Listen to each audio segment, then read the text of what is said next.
So did this work? Everyone hear me okay? Do I need this? No. No? Okay, great. Well, I'm going to need for my, my presentation's got some audio in it, so we'll try that. All right, thanks. I am Surfer Dave. We have a group called Charlotte Hackers Anonymous. I thought I'd just plug that real quick.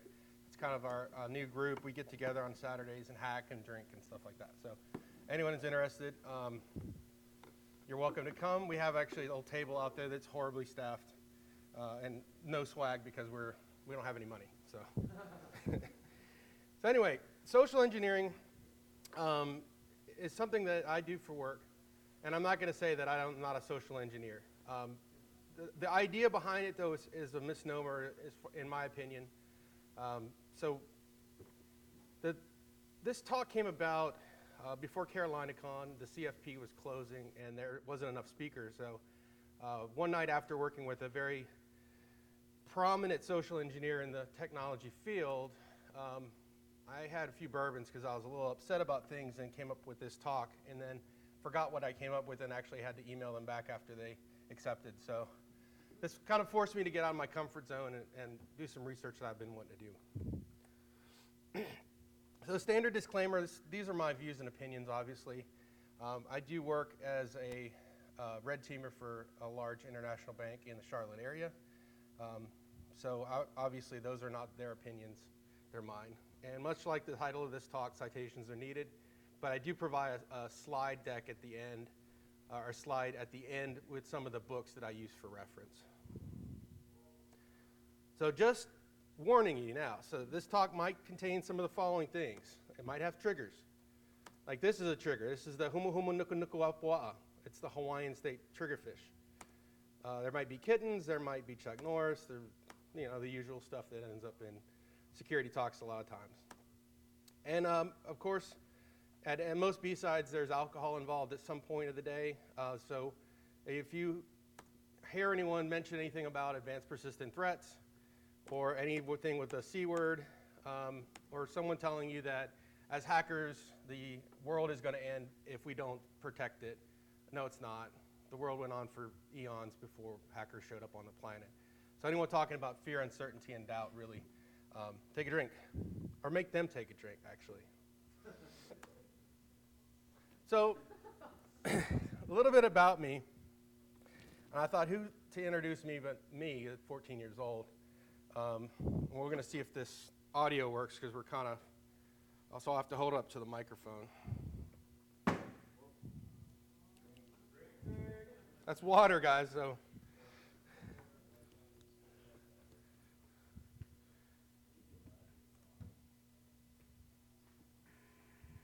So where are we at? What are we doing? Can you guys hear that? What are we doing? We're recording. Okay, my name is Gatekeeper. My alias name, I'm an anarchist. All right.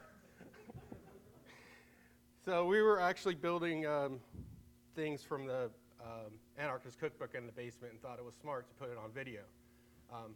In hindsight, the internet didn't work that back then. Now it's on the internet. So FBI, please just remember that was when I was 14 and statute of limitations has run out. So let's get started. Let's kick this off. Let's talk. Understand a little bit more about why I kind of want to rail on social engineering.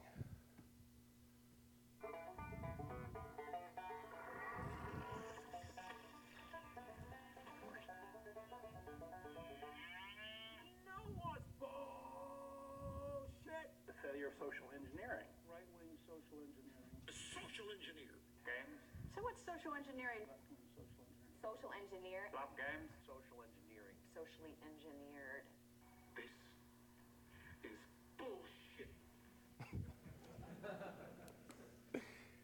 All right, so basically the way we use social engineering in the media and as people, and we're not the only ones that use social engineering in everyday speech. It's kind of like polar vortex was a thing. I really would like us to move away from it. So we're going to go through a few things. We're going to define what social engineering is. We're going to look at really what it is, some history behind it, and then some techniques that work from a sociology perspective. Now this isn't a technical talk. I'm not going to be dropping 0 days and things like that, but this is more about the human element involved in information security and just being humans and really how we relate to each other.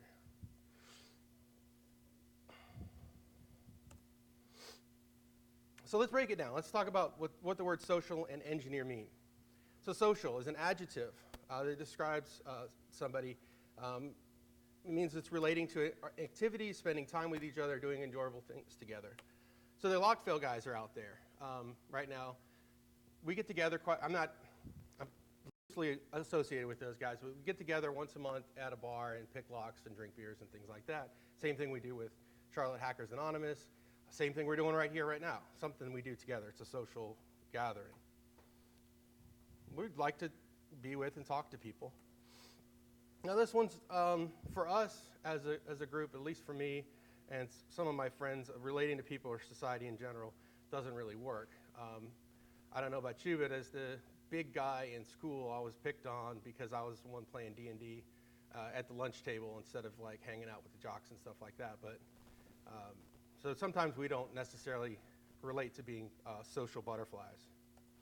Now an engineer is a person who has scientific training, who builds all these awesome things that's brought us into the 21st century. Now, this is a female engineer. She's working on a power plant, and by far this is the hardest picture to find on the internet ever, because the internet doesn't think that engineers can be women, or if they are, they have to be in like some kind of skimpy costume. But she definitely, it can be either gender.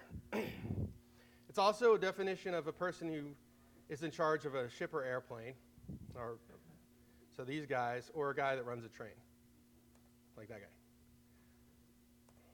And engineering as a whole is the professional art of applying these things, these knowledges. It's at the bottom there, it says a special knowledge is associated preparation for professional practice involves extensive training and application of that knowledge. Now, do we think that the words social and engineer really work here? I think not, personally. Engineer kind of, like in my title at work, I have engineer in the title. But I don't have a degree in engineering. I don't even have a degree. So why am I called an engineer? These people went to school for years and years and years, but yet they're called engineers, social engineers. So I think that we really need to break it down and call it what it is. We're not social engineers, we are manipulators. And we use manipulation and deception to help protect our environments. So how do we do this in information security? Well, we use phishing to test people's response to possible phishing attacks that are a very real threat on the internet. Phone calls, also known as vishing, where you're calling up and trying to solicit information, passwords, social security numbers, and so forth. Dumpster diving, where you're looking for information about businesses and people to use that information to leverage against them. Doxing, where we find information that is available on people to use against them. And then open source intelligence. And this slide's kind of small, I apologize, but this is a tool called Maltego. Maltego will pull information from multiple different sources on the internet to find out more about people. And you'd be surprised what people put out there that leads to making, using for manipulation. So if you're on Facebook and Twitter and all these different things, if it's on the internet, it never dies. So just keep that in mind, and using tools like this make it very easy to plan targeted attacks against people through manipulation. Okay, let's switch gears now and talk about the history of manipulation and deception, and why these things work. Why is it possible? Why, as humans, do we allow ourselves to get deceived and manipulated? Well, the first story, arguably the first recorded story during creation in the Bible, the first thing that happened involving humans was deception. So just to recap that story real quick, God puts Adam and Eve in a Garden of Eden, and he tells them that they cannot eat from fruit of this tree. They can eat from everything else. Satan, he's checking this thing out, and he's like, wait, they serve him? I want some of this attention. I'm going to go down. And then Satan turns himself into a snake. He deceives Eve.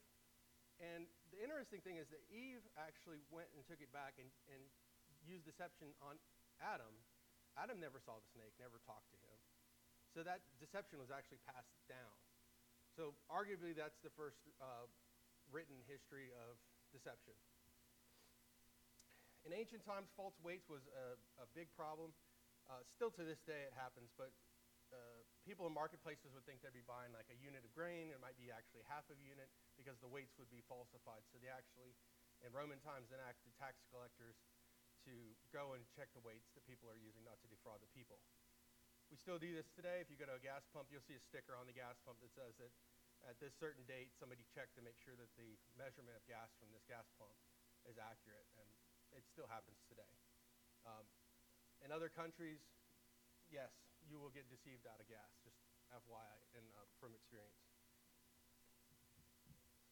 Clothing, makeup, and smells, the things that we hardly think of as being deceptive, but archaeological evidence shows that about 70,000 years ago, our ancestors started adorning their bodies with ochre, a reddish powder that purposely was used to manipulate men into thinking they were ovulating. And obviously, procreation is a big thing, otherwise the humans would die off. So these techniques were used. Ancient Egyptian women would use different pastes and things to make their eyes big. They would use paint to color their lips. And Greek and Roman ladies would dye their hair blonde, use makeup and lighten their skin, and remove unwanted body hair. Sound familiar?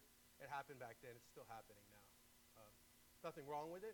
It's just something that's happened. It started off as something to continue the procreative process of the human race. So that deception, all these things are ingrained in us. So as kids, we're told at a young age, and this is, to me, when I read this during my research, it really hit home for me, that we're supposed to be polite. We're supposed to have manners. We're not supposed to point out to somebody if they are acting rudely or inappropriately. Like this guy here, you probably just cross the hall and never say anything to him because he's acting not normally for people in society. So we're taught to do these things. But what are we doing? We're actually not telling the truth. We're thinking to ourselves, that's disgusting. What's wrong with that guy? He must be like from some, backwater town. He's never known these things. But we're really we were taught to be polite. So politeness is actually a type of deception because they're not speaking our truth, speaking the way we think. Now, the origins of Santa Claus and Easter and the Easter Bunny and those types of things are deception that we continue to propagate to our children. So Santa Claus actually came from Germanic people. This is a picture of the Norse god Odin. And at Yule time, Odin leads a great hunting party through the sky in celebration. So this kind of leads to comparisons with Santa and his reindeer. There's other ancient deities who rode across the sky in chariots drawn by goats and gave presents to children at the end of the year. And that's kind of fed into that legend as well. This is Easter, Oestri, or Stara. It's a Germanic divinity that was the one of radiant dawn, the uprising of light. And that's why Easter happens around the same time every year. It's the spring equinox. And this was celebrated every year in her honor. The Easter Bunny and rabbits and chickens and things like that, these things reproduce really quickly. You have these animals as a sign of procreation, as a celebration of fertility. So all of these customs and things like that don't have origins in Christianity. They don't have origins in the Bible. They were woven in to help make the people more likely to not rebel against the governments that were taking away those pagan traditions.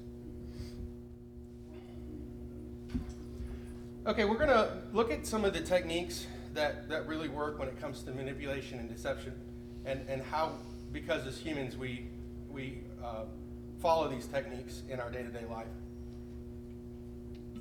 So just an awareness of them really can help us identify them and also use them for testing our own environments.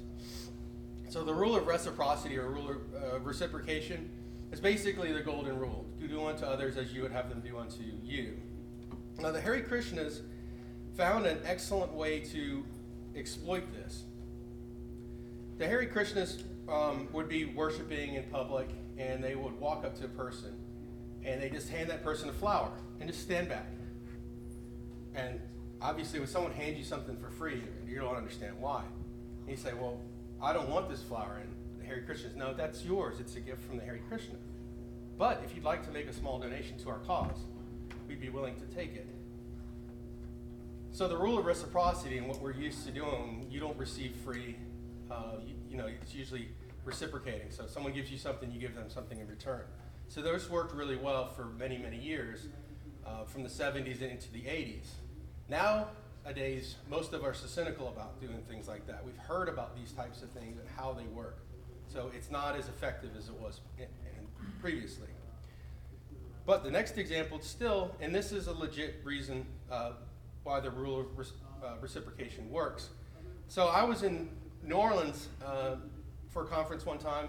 I went to Jackson Square. I was watching these guys doing some breakdancing because I like that kind of stuff. But any kind of street performers.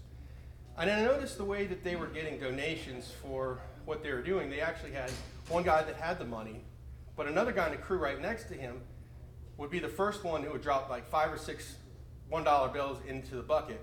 Now everyone sees that and they walk around and everyone's donating.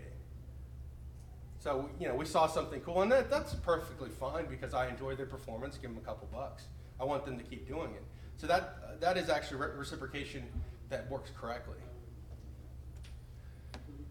Now this example, when I was doing my research, I came across, I recalled something that I used to do when I lived in New York.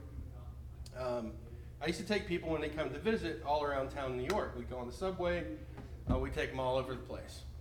There's this olive bar up in the Upper West Side. And the cool thing about this olive bar, and in New York City it's unheard of, is you could have as many olives as you wanted while you're in the store, like 50 different types of olives. As much as you wanted. There's no one standing around watching you. There's no one like Costco hovering around giving you free samples. So we would spend some time in there, but inevitably every single person that I took up there, 9 out of 10 times, they would buy olives. And these are people that flew in or staying at a hotel, had no refrigeration, and were taking the subway and walking all over the city. Why with these stupid olives? I don't know why I didn't think of it before, but the rule of reciprocation says that they went in there and they sampled these olives. It's not because the olives were super good. It's because they weren't pressured into doing anything. So they thought, well, subconsciously, hey, I bought some of these, or I sampled some of these olives, might as well buy some. So it worked really well in that case. And the next story, can I tell this? I might just skip it because if you want to hear this story about Las Vegas, come talk to me later. I don't want to offend anybody if they are here in this story. Actually, one of them is in the story at Lockville. Anyway, we'll just bypass that for now. It's a good story. I just don't want to, I'll just leave it at that. Another technique that works is commitment and consistency. Racetrack bettors, when they go to the racetrack, they look at the track record, the odds of the horse, and they're not, usually not too decided when they go in there as to who they're going to pick. But once they pick that horse and put that money down on that horse, now they stand by that horse. You see people cheering, they're cheering for that horse that they put their money on. But why? Because they committed to that horse, and if they started cheering for another horse or booing the horse that they already picked, they're not staying consistent to that commitment. Another way to illustrate this is that of abused spouses. And I don't want to downplay this. This isn't a joke. This is an actual service message from Australia. So it doesn't matter what gender, there's abuse on each side. Now I'll give you an example of commitment and consistency here. You have a man and woman, they're living together. The man's an alcoholic drunk. He doesn't do much. He's not interested in getting married. The woman wants him to stop drinking, and she wants to get married. Well, what happens? Things keep going on. He doesn't want to change. She wants some change. She finally says, I'm done with this. I'm out of here. So she leaves. She finds someone else. falls in love with that person, they get engaged because it's what she really wanted to do. Well, what happens to the first guy? First guy says, well, he comes up to, goes to her and says, you know what, I've changed. I went to rehab, I stopped drinking, I bought a ring, we can get engaged and married, in 6 months if you come back to me. Ultimately, she really wanted to be with this guy. So what does she do? She breaks off the relationship with him, with her current fiance, goes back to live with this guy. This is all theoretic. This is all a story that was in one of the books about commitment and consistency. I don't want to use real life examples when talking about this, but so she goes back to him, and what happens after a few weeks? He starts drinking again. She mentions, when are we going to get married? Well, I don't know. I kind of changed my mind on that. What happens? Now she's even more committed to him than she was before. Because she was getting married to another person, and she had to defend herself. She had to tell her family, hey, I'm with this guy. this guy was an asshole. I'm not going to go back to him ever. Well, now she's convinced people that he's not that bad and I'm going back. But now she's committed to him again. Now she has to stay consistent to that commitment. So it's kind of reinforced that commitment, and she has to defend the way that she thought. Another way commitment and consistency works is during Christmas time. During Christmas, the toy companies were saying, well, Q4 for us is amazing. We're selling all these toys, we're selling all this stuff. Q1 comes around and nobody's buying toys. So how do we fix this problem? Well, if you've ever gone through the console wars in the 80s, Nintendo and Sega and all those things, you know that trying to get one of those things around Christmas time was damn near impossible. But as soon as the first quarter rolled around, you could get one. Why is that? Toy companies figured out that if they pushed a product really hard, all the kids would want that product. And so the parent says, and the kid's like, yes, Dad, this is all I want for Christmas. I don't care about anything else. And Dad says, of course, son, that's the only thing. I promise I'll get that for you. What happens? That present is not available for him to get. So he buys a whole bunch of other stuff for the kid just so he has a nice Christmas. Comes around next year, but he's promised that he was going to get this thing. Now he goes back to the store, spends the exact same amount of money he already spent to buy what the kid really wanted. Because we have to be consistent in training our children, right? Otherwise, they don't have that upbringing that we've been ingrained with since the dawn of human time. So parents want to show children consistency, and the toy companies have taken advantage of that as well. So now we're going to move on to NLP. And I've already talked to somebody today, and they said NLP is a bunch of crap, but that's fine. It's a way of identifying certain things, at least that I've been able to identify certain things to get inside someone's head. And the whole idea that I use it for is to actually gain rapport with the person. So we're going to go through a few neuro-linguistic programming techniques. You'll see this a lot in movie shows and things like that. But things that you can pick up on about a person that really can kind of aid in your understanding more about who they are and how they're feeling at that time.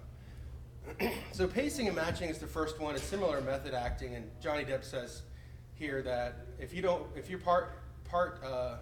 acting, if you don't put some of yourself in that acting, that character, it's not acting, it's just lying. So that's true. You're trying to match you're trying to match another person's body language, basically, in their speech in order to build rapport. And rapport is the most important part of neuro-linguistic programming, because once we close that gap and able to talk to somebody, then we're better able to manipulate them or find out information about them. So this method actor, you can see by the different expressions on his face, you can discern a lot about what he might be feeling at that time. If you saw a real person with those expressions, you can see when someone's upset or someone's happy or someone's drunk or whatever. So you can tell a lot about a person by their facial expressions. So pacing and matching is not mirroring itself. It's integrating parts of their personality into yourself. So this girl here, you can tell when speaking with her, you can tell by her appearance somewhat, but you can tell when speaking with her that she's probably from the country. She probably won't understand a lot of big fancy words that come from like New York City or things like that. She might not be able to relate to those things. Whereas this person doesn't speak any kind of language that makes any sense at all. So speaking to her, you'd have to bring yourself in line as well and use vocabulary that she would not find inappropriate to her, the way that she speaks, however that is. Yeah, we'll just leave that alone. Mirroring is another NLP technique. There's 3 different types of mirroring. Behavioral mirroring. It mirrors things that have a symbolic meaning. And just an example of this, a lot of men might not realize this, but when we speak to women, our pitch goes up a little bit because we're matching that person's tone, and it makes it a little bit more disarming. We do that naturally. A lot of men do, because it is something that we've learned as an instinct to keep the human race going, to match somebody else to make them more comfortable. Symbolic mirroring, there's a couple different ways that symbolic mirroring works. One's wardrobe. I lived in Austin, Texas, and I worked for the local government's association there. So it was all the old commissioners, judges, all these guys from all these very rural counties, and they all wore Stetson hats and boots and Wrangler jeans and things like that. I walk in like this. How do you think I get received? Not as well as another person from Texas. So I said, well, there's no way in hell I'm changing my personality to move to Texas. But after a while, I thought, well, let me try this out and see how I'm received. Sure enough, got a hat, got some boots, which were not that uncomfortable as I thought they would be, and started dressing more like them. Now I'm seen as being one of them. Now I'm welcomed into the boys club that is Texas. And I never owned a gun before I went to Texas. Now I own many guns. And I enjoy them. So it works both ways. If you actually become and start mirroring someone long enough, parts of their personality and their ways of thinking will actually rub off on you. Writing is another way of doing symbolic mirroring. An example of this would be for a liberal person writing to conservatives. What type of language would be most effective? Liberal language or conservative language? So there was a paper that was written in the late 70s about Cuba and Fidel Castro. But it was a liberal trying to express his message to conservatives. So he wrote in a conservative language. If you think about it, we all have different sets of language that we use with each other. Like our security language of dropping like Metasploit or popping boxes and dropping shells and things like that. When we talk to normal people, they have no clue what any of that means. That's our language. So he used conservative language that they're comfortable with and normally are used to reading, and writing this article.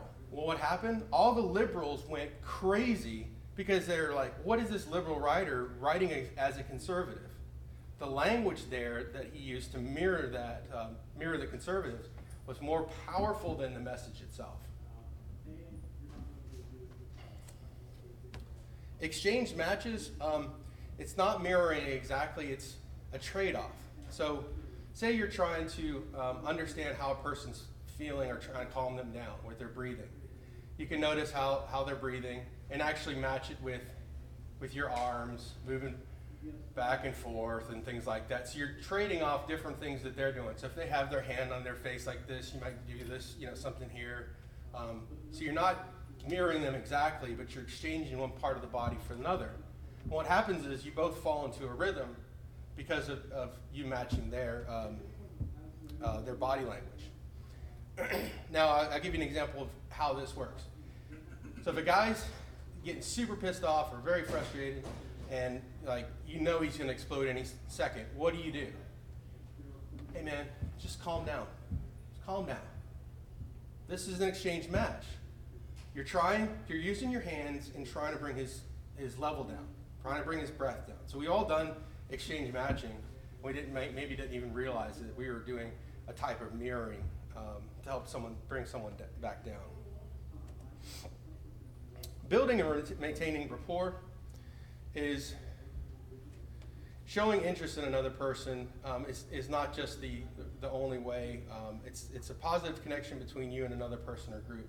So it's not just showing interest, it's something that really has to be taught. You really have to learn. So being someone that might not be as socially, like a social butterfly, something that we have to practice as manipulation professionals. And I don't want to coin any new terms, we'll just keep it all random. But sensory acuity is the ability to recognize something about a person's disposition, and it helps to close that gap. So in this particular instance, what do you think would happen if this shy guy at a party, if those two girls behind him went up and talked to him? It probably would end up being pretty bad. He'd probably run off and hide or something like that. Personal experience, I know that's what I did. Until I got over that. What if this guy shows up and he wants to talk to him as well? Very flamboyant, outspoken. How do you approach and talk to that shy person? Well, you don't become these people. You become more like him. You look at him, he's shy. You go in more mild-mannered, and your posture and things like that will more replicate what he's feeling, how he's doing things to gain the rapport. I mean, who knows? That looks like probably the guy that has all the passwords to the network. That's the guy you're going to go and want to be friends with. So once you start picking up on some of these things, you can understand more about how a person's feeling. So this guy, you can tell he's obviously had a hard day. He's stressed out a little bit. So understanding that, becoming sympathetic to him, you can actually close that gap with him as well. Speech is a great indicator as well. Some people say that a pause or delay might indicate someone being deceptive. But I can ask Matthew, what were you doing 7 years ago today? Right, you don't know. You have to think about it. But if I ask you, 7 years ago today, did you rob a gas station? Maybe. All right. Of course I picked on the guy that's going to be cynical. But anyhow, so generally speaking, that person's not going to rob a gas station. If they are, you might be hanging out with like the wrong people, you know. But so you can tell. Just a pause doesn't necessarily mean deception. So you have to kind of weigh those circumstances that come up. Dry mouth can show anxiety. The stress level of the voice can show what the person's thinking, or how the person is reacting to what you're saying. The accent also not only can tell them where they're from, but also their educational level. So we'll go back to these two. And if you notice when speaking with them that they're not using big university level words, that it's more like high school level, or in Snooki's case, whatever planet she's from, whatever level there, you can tell more about their education. For example, I live in Bessemer City, which is outside of Gastonia. And when I go to local establishments there, I don't use big, fancy, heavy-duty university-level words because they look at me and they think I'm being a pompous ass. A lot of them, it's a working-class town. A lot of them haven't been through much more than high school if they even made it that far. And that's fine. There's nothing wrong with how people live their life. But understanding their accent and their vocabulary level allows me to adapt so that I don't offend somebody. Once again, we're talking about building that rapport there. The best way to piss someone off is to talk above their head. Body language. You can look at body language for clues about how to proceed. So stress levels are pretty instantaneous. We have that flight or fight response that really can tell that switches on automatically, that we all have as instinct. So we can tell a lot about a person's face, facial expressions, tension, rigid body language, and so on. Although I think this guy's face is permanently stuck like that. Now here is a good example. Like, what are they seeing off camera? Barack looks a little disgusted, and Michelle looks surprised. So you can tell that there's something happening off camera that wasn't expected. Now, Lance Armstrong, we are familiar with his drug use and coming and being banned from the sport. But this interview happened at South by Southwest before any official allegations come out. And you'll notice he's doing something called shielding.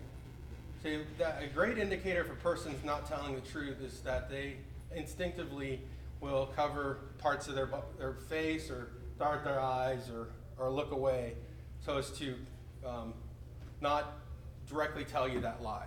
So that's a great indicator if someone's being deceptive if you're speaking with them. And then there's this guy, but you can tell that there's something wrong here. This is an extreme example. But pupil dilation, thinning of lips is a real thing. It's something that you can actually look for and drop in some information. Drop in some information on somebody that they might be uncomfortable with, and it's a great indicator. Once again, a flight or fight response kicks in, and the body automatically makes these changes. Calibration is using sensory acuity to gauge the state a person's in, and once you understand the state that that person's in, you're able to cultivate that state in yourself. So for example, this actor here, he uses various techniques to kind of, in method acting, so that he can become different people depending on the roles he's in. So say you came up to somebody that looks very upset and you want to calm them down. Do you become very upset so that you can calm them down, or do you become the opposite of that? So this calibration is gauging how the other person's feeling, and then making yourself, turning yourself into what would change that situation. Maybe you do really want that guy to get more pissed off. I know a particular person that I encounter with, and that's all I wanted to do is get him even more riled up. So I got in his face and did that. So it depends on the situation, how you calibrate yourself to the other person. Body language can tell you a lot. The posture. Now in this little GIF, he changes his posture and his stance and his sitting position quite rapidly. In every frame, it tells a different story. So you can tell a lot about a person by their posture, and whether or not you can adapt that posture for yourself. So if someone's standing rigidly and straight up, you can present yourself like that. If someone's being casual, you can tell a lot about how a person's feeling that way. Gesturing, how fast or how slow, how often, open and closed, will tell you how to approach that person. So if you're used to working with somebody that speaks with their hands a lot, it's very normal to come and speak with your hands a lot. It'll allow you to build that rapport without them even knowing that that's what you're doing. But you don't want to be open and things like that with somebody that is like this or doesn't feel like having a conversation very closed. Now, breathing is harder to master, and there is scientific evidence of this because there's an entire field of hypnosis that uses breathing to put someone in a hypnotic state. But what this does, instead of trying to match breathing and things like that, when I use breathing techniques, so I notice a person, as they're breathing, they're going to have to take a breath in and a breath out. And usually you speak on the way out. So you match your breathing and try and find out when you can interject into the conversation. So you match your rhythm with theirs so that you can bring your point across as well.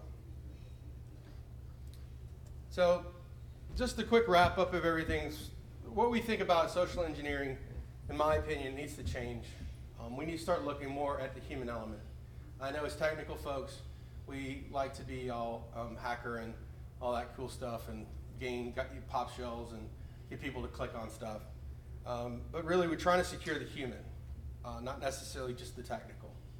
So we can use these things in all aspects of our life. We help our family, our friends understand that these people that are performing these manipulation techniques really help them identify these things so that they can protect themselves.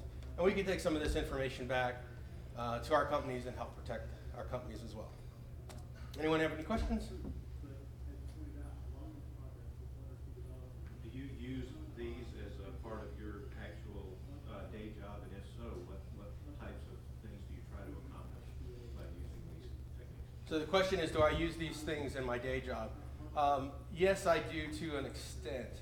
So I'm a red team member, and part of our mission, our charter, is to test our security controls. So whether or not our social engineering awareness program works. So I might use a phishing email to see if someone will click on a link. But for me personally, I'm more effective over the telephone. When I'm not just waiting for someone to click on something. I actually like to call and engage somebody.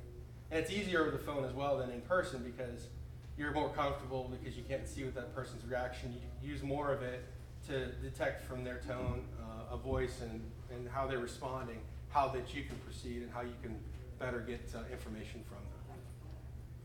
Does that answer your question? It does. And a quick follow-up, if you don't mind. What percentage of cases would you say leads to the uncovering of a gap in the education of your corporate users? In other words, how often does someone divulge something they shouldn't? How often does someone divulge information? Where I previously was with another large bank, I was getting around 70%. Where I'm at now, I'm at like 95%. And it's a change for an entire organization to really understand those things, because a lot of these trainings get buried down in emails and things like that. I did another presentation on building your awareness program at the Charlotte ISSA Summit a few weeks ago.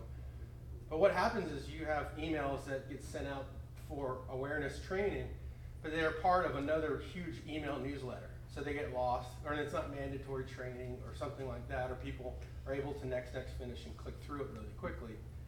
But you offer someone a free dinner or some tickets to a sports game, generally speaking, people will give you more information. So you make it enticing for them, and basically you're feeding on what they're saying or what they're doing in order to give a response. So you end up with a lot of people, especially if you're targeting. It's very difficult to stop a targeted manipulation attack. I mean, hell, it's social engineering, but that's what we call it as a term. But and ironically, I think John's got something for me to give away. But is there any other questions?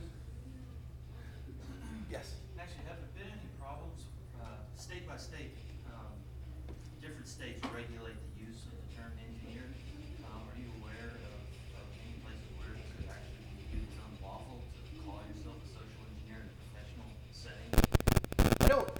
The question is, so states by states don't allow people to use the word engineer unless they actually are. And have I heard of anything? Honestly, I haven't. I would love to find that out, because there's a lot of people that are called engineers I'd like to throw that law at. Because your point, I looked up, the state of North Carolina does have statutes in terms of the professional use of the term engineer.